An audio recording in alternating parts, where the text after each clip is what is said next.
Tá Disléicse ghuineamháin as gach déanúir agus fágann se sin gur bhí an éagsúlacht fhoghlaim is Chreidtí.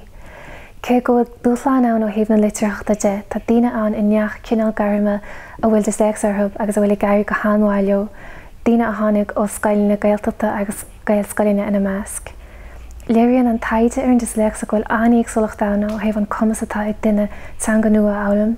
Tágann sé go nádartha go leor daoine go háirid má tá scileanna má teanga acu na gé teanga.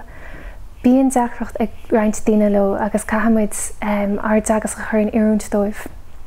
Tá cóirscríofa an bhéarla anchaasta agus anneamhrialta. Cé go cóirscríofa na Gaeilge casta tá sé bhhaid níos rialtainna an béarla. Níl airt sin focail eisceochtúla an agus is féidir brethir na rialacha litir go fuaim níos mó.